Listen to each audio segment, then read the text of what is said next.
আলী ইবনে আব্বাস নামে এক ব্যক্তি মামুন নামক খলিফার প্রিয়পাত্র ছিলেন। তিনি বলিয়া গিয়াছেন, আমি একদিন অপরাহে খলিফার নিকটে বসিয়া আছি, এমন সময়ে হস্তপদবদ্ধ এক ব্যক্তি তাহার সম্মুখে নীত হইলেন। খলিফা আমার প্রতি এই আজ্ঞা করিলেন, তুমি এই ব্যক্তিকে আপন আলয়ে লইয়া গিয়া রুদ্ধ করিয়া রাখিবে এবং কল্য আমার নিকট উপস্থিত করিবে। তদীয় ভাব দর্শনে স্পষ্ট প্রতীত হইল, তিনি ওই ব্যক্তির উপর অত্যন্ত ক্রুদ্ধ হইয়াছেন। আমি তাহাকে আপন আলয়ে আনিয়া অতি সাবধানে রুদ্ধ করিয়া রাখিলাম, কারণ যদি তিনি পলাইয়া যান, আমাকে খলিফার কোপে পতিত হইতে হইবে। কিছুক্ষণ পরে আমি তাহাকে জিজ্ঞাসিলাম, আপনার নিবাস কোথায়? তিনি বলিলেন, ডেমাস্কাস আমার জন্মস্থান, ওই নগরের যে অংশে বৃহৎ মসজিদ আছে তথায় আমার বাস। আমি বলিলাম, ডেমাস্কাস নগরের বিশেষত যে অংশে আপনার বাস, তাহার উপর জগদীশ্বরের শুভদৃষ্টি থাকুক। ওই অংশের অধিবাসী এক ব্যক্তি একসময় আমার প্রাণদান দিয়াছিলেন। আমার এই কথা শুনিয়া তিনি সবিশেষ জানিবার নিমিত্ত ইচ্ছা প্রকাশ করিলে আমি বলিতে আরম্ভ করিলাম, বহু বৎসর পূর্বে ডেমাস্কাসের শাসনকর্তা পদচ্যুত হইলে যিনি তদীয় পদে অধিষ্ঠিত হন, আমি তাহার সঙ্গীবাহারে তথায় গিয়াছিলাম। পদচ্যুত শাসনকর্তা বহুসংখ্যক সৈন্য লইয়া আমাদিগকে আক্রমণ করিলেন। আমি প্রাণভয়ে পলাইয়া এক সম্ভ্রান্ত লোকের বাড়িতে প্রবিষ্ট হইলাম এবং গৃহস্বামীর নিকট গিয়া অতি কাতর বচনে প্রার্থনা করিলাম, আপনি কৃপা করিয়া আমার প্রাণ রক্ষা করুন। আমার প্রার্থনাবাক্য শুনিয়া গৃহস্বামী আমায় অভয় প্রদান করিলেন। আমি তদীয় আবাসে এক মাসকাল নির্ভয়ে ও নিরাপদে অবস্থিতি করিলাম। একদিন আশ্রয়দাতা আমায় বলিলেন, এই সময়ে অনেক লোক বাগদাদ যাইতেছেন।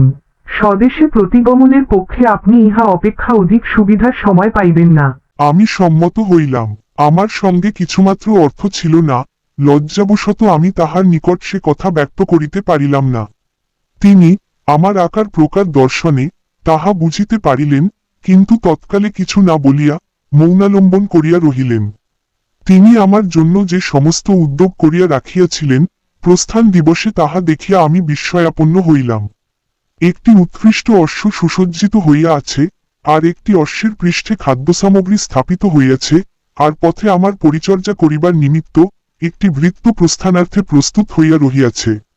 প্রস্থান সময় উপস্থিত হইলে সেই দয়াময় সদাশয় আশ্রয়দাতা আমার হস্তে একটি স্বর্ণমুদ্রার থলি দিলেন এবং আমাকে যাত্রীদের নিকটে লইয়া গেলেন। তন্মধ্যে যাহাদের সহিত তাহার আত্মীয়তা ছিল, তাহাদের সঙ্গে আলাপ করাইয়া দিলেন।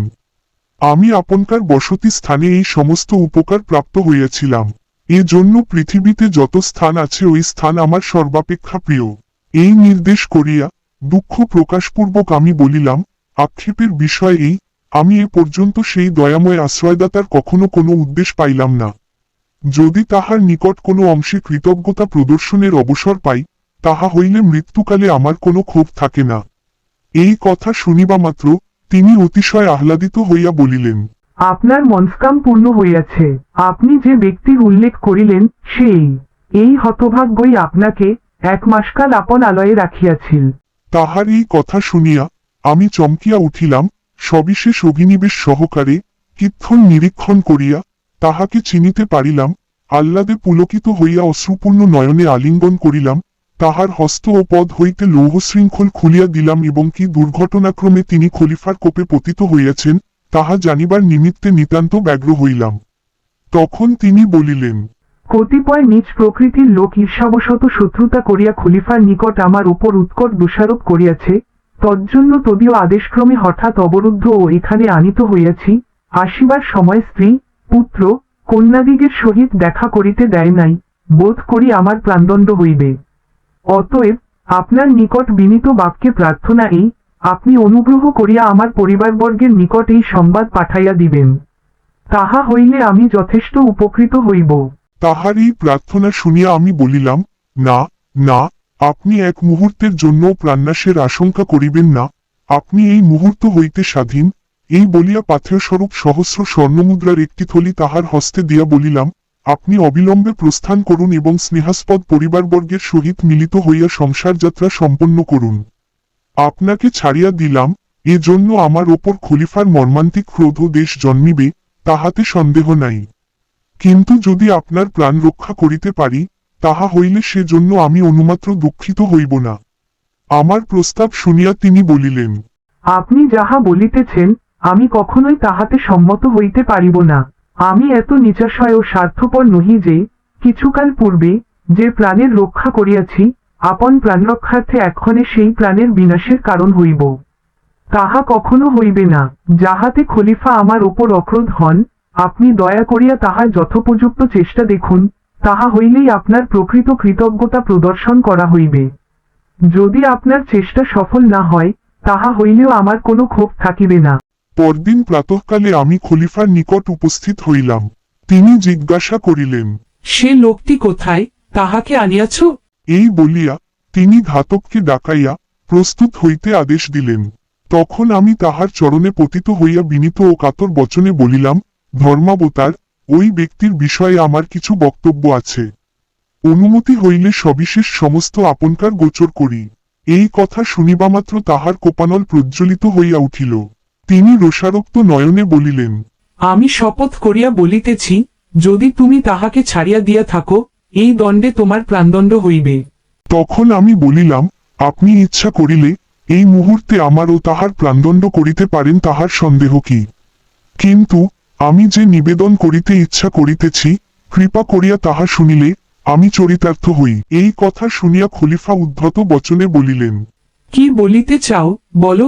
তখন সে ব্যক্তি ডেমাস্কাস নগরে কিরূপে আশ্রয়দান ও প্রাণরক্ষা করিয়াছিলেন এবং এক্ষণে তাহাকে ছাড়িয়া দিতে চাহিলে আমি অবধারিত বিপদে পড়িব, এজন্য তাহাতে কোনোমতে সম্মত হইলেন না। এই দুই বিষয়ে সবিশেষ নির্দেশ করিয়া বলিলাম, ধর্মাবতার, যে ব্যক্তির এরূপ প্রকৃতি ও এরূপ মতি, অর্থাৎ যে ব্যক্তি এমন দয়াশীল, পরোপকারী, ন্যায়পরায়ণ ও সদিবেচক, তিনি কখনোই দুরাচার নহেন। নীচপ্রকৃতি পরহিংসুক দুরাত্মারা ঈর্ষাবশত অমূলক দোষারোপ করিয়া তাহার সর্বনাশ করিতে উদ্যত হইয়াছে, নতুবা যাহাতে প্রাণদণ্ড হইতে পারে, তিনি এরূপ কোনো দোষে দূষিত হইতে পারেন, আমার এরূপ বোধ ও বিশ্বাস হয় না। এ ক্ষেত্রে আপনার যেরূপ অভিরুচি হয় করুন। খলিফা মহামতি ও অতি উন্নতচিত্ত পুরুষ ছিলেন। তিনি এই সকল কথা কর্ণগোচর করিয়া কিক্ষণ মৌনালম্বন করিয়া রহিলেন, অনন্তর প্রসন্ন বদনে বলিলেন, সে ব্যক্তি যে এরূপ দয়াশীল ও ন্যায়পরায়ণ, ইহা অবগত হইয়া আমি অতিশয় আহ্লাদিত হইলাম। তিনি প্রাণদণ্ড হইতে অব্যাহতি পাইলেন। বলিতে গেলে তোমা হইতেই তাহার প্রাণরক্ষা হইল। এক্ষণে তাহাকে অবিলম্বে এই সংবাদ দাও ও আমার নিকটে লইয়া আইস। এই কথা শুনিয়া আহাদের সাগরে মগ্ন হইয়া আমি সত্বর গৃহে প্রত্যাগমনপূর্বক তাহাকে খলিফার সম্মুখে উপস্থিত করিলাম।